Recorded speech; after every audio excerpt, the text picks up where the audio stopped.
The guest is Dr. MKanu2, and of course the topic is President Obama's health plan.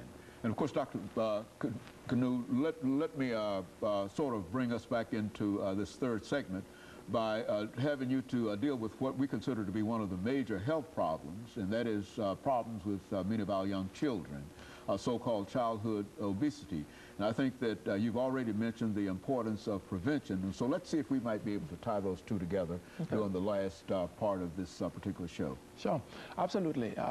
Obesity is a very big problem, not just for the state of Tennessee, for example, but this is a national crisis, you know, and it's very important, you know, to understand that how big a problem that is, to try to understand what are the determinants, you know, what are the things that cause this kind of a problem.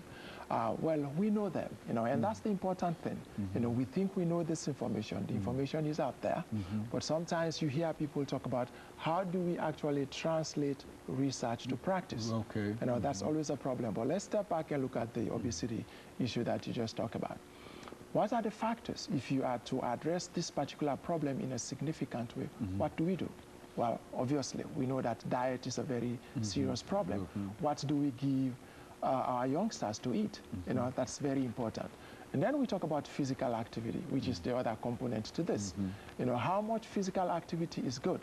You know, we need to talk about all of how far we've come along. You know, there have been times when people think, you know, exercise has to be very vigorous before it can produce health benefits, you know, which was a factor that for a very long time made it very difficult for people to exercise. That was number one. And number two, they also argued, or there was this misconception, I should say, that leisure time physical activity has to be done in one block of time. And if you don't do it that way, again, you don't have the benefits that are associated with that. All of that is very fallacious, we know now.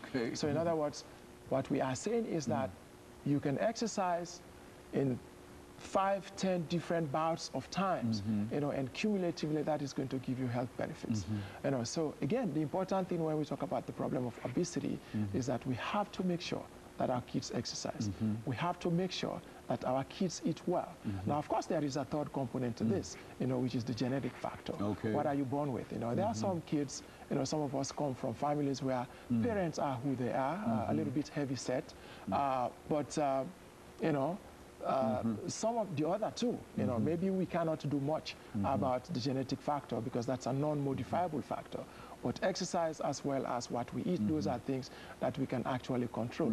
And so again, that takes us back to the issue of prevention, as I said earlier on. How do we prevent some of these issues?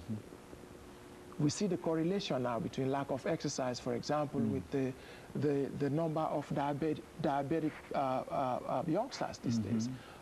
Something which used to be for more seniors, you know, seniors or people who are elderly, you know. Childhood obesity, diabetes now, exactly. You know, and these are very serious problems now. So we have to look at environmental factors. We have to pay attention to those factors that are modifiable. These are ones that we can change. So again, it goes back to what I said earlier on about looking at the public health model, which is more about prevention, as opposed to the clinical model. Now, these are two aspects of the same thing. I'm not suggesting here that they are exclusive, you know, or mutually exclusive.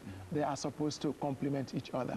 So in other words, if we emphasize prevention, you know, there are some things that will not catch. You know, so those that will slip through the crack, hopefully, will be able to catch and be able to treat in a clinical setting.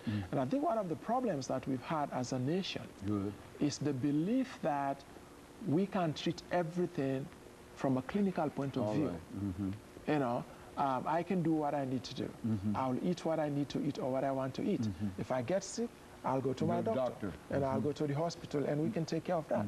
Well, of course, you know, there are some diseases that we can manage. You know, but